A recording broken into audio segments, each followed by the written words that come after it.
I did my presentation over Alzheimer's syndrome or Alzheimer's disease. Does anyone know anybody that's ever suffered from it or has it right now or anything like that? Who was it? He's a neighbor of mine. He just passed away recently. My grandma. She lives with me. Okay. One of our parents. My grandma has dementia, My aunt. which is kind of like it. I had a favorite aunt who always sent me, she was a librarian, always sent me books for Christmas, even though I was the youngest in the family and nobody else did that. But she ended up in a hospital and died took years for her to die.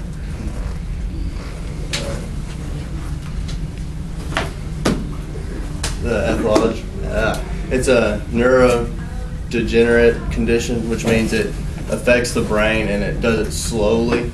It accounts for about 70% of all dementia cases. It's a disease that affects the brain. Like I said, it's a buildup of abnormal proteins between the nerve cells, and it also reduces the number of neurotransmitters, which is why they forget their memory and stuff like that, and why they can't remember to do stuff. And it results in brain cells slowly being destroyed. Also, it's an amyloid protein that it's associated with genetic susceptibility, which is allied to chromosome 21. And usually if you have too many chromosomes, it usually, like Down syndrome or something like that, it affects that chromosome. There's a brain scan on the left, the normal brain, and then Alzheimer's brain, which as you can see is a lot more activity and stuff like that going on. Prevalence. Right now, there's an estimated 35.6 million people in the world that have it, and they're slowly going up. It could be 65.7 million in 20 years or so, around 2030, and then around 2050, they have an estimated 115 million people, which is a lot. It usually affects people over the age of 60. 1 to 4 population of people who are aged from 65 to 70 have it, and then as you get older, your chances increase of getting it. So about 6% of people over 85 have it. And according to the World Health Organization, 5% of males have it, and 6% of females have it. So it's more likely that females are going to get it. Continued. Also, if African Americans are more likely to get it, and so if you're a black female, I'm sorry, you're more likely you're going to get it. But there's also 7 stages of Alzheimer's syndrome. One's the normal behavior. 2 is minor memory based, like they can forget to do 1 task a day or something like that. Confusion and loss of names, which means like if it's just someone they met, maybe if they see them the next day, they won't remember who it is. 4 is the mild case of it, and it's the inability to think rationally. So they may do something kind of dumb, like put their hand on a stove or something like that. Just something you wouldn't see. 5 is moderate Alzheimer's, and it can't remember names of close relatives, like grandchildren or even their own kids, stuff like that. 6 is moderate severe, which means they can't dress or take care of their own personal needs, so usually they have to have a nurse come in or someone they have to live with their family.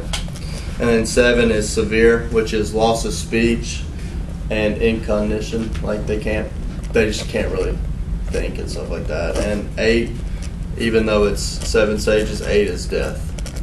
And I found this off of one of my articles that I wrote that's written by a sign, and he was going into detail about the 7 stages. Risk factors. Genetics, which is related to it. There's 4 different types of things that they are trying to guess if it is, and it's one of the groups is amyloid proteins and chromosome 21. Another is protein E and chromosome 19. Another one is prevalent 1 and chromosome 14. And then the last one is prevalent 2 and chromosome 1.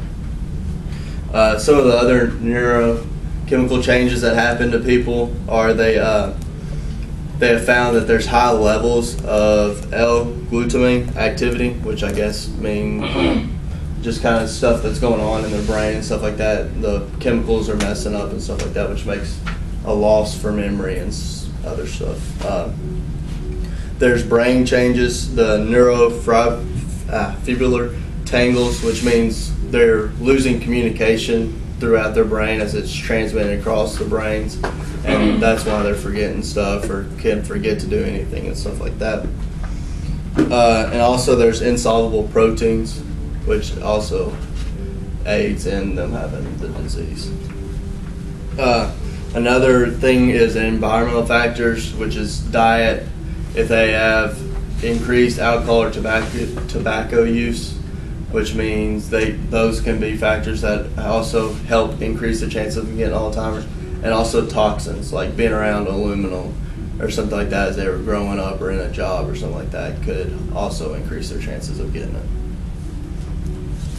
it. There's different types of treatment. They have medications, which they take antidepressants, mood stabilizers, and antipsychotics, which mainly they're on those to help with their behavior so that they can be controlled and stuff like that. Gene therapy, which is like they try to go in and help them remember stuff and go over memory stuff and like that. And then the last one is usually nursing home, where usually they're put in a nursing home so that someone can take care of them and watch them 24/7. Usually if a family member can't do it. Then you also have the psychological approaches, which is reality orientation, and it helps reduce confusion, and it's also a constant feedback of time, place, presence, recent events, names, and stuff like that, so it helps them remember stuff. Then you have memory training, which they can like games or something like that. You almost think of it like little kid games to help them learn stuff like reading and stuff like that. And this helps with memory performance. And also you have the memory wallet, which is written reminders or even pictures and names on them so that they're able to remember who their family members are or stuff that they have to do.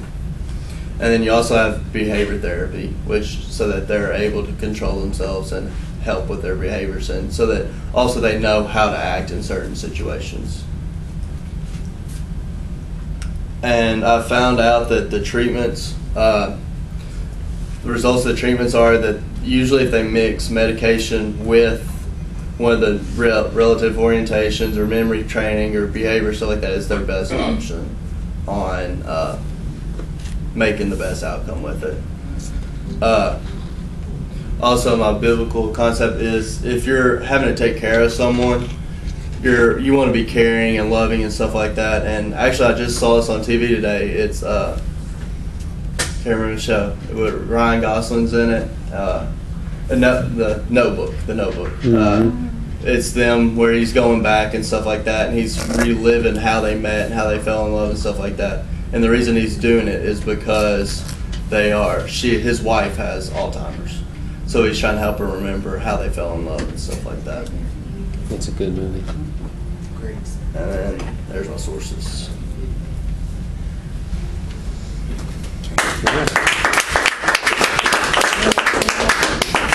Questions?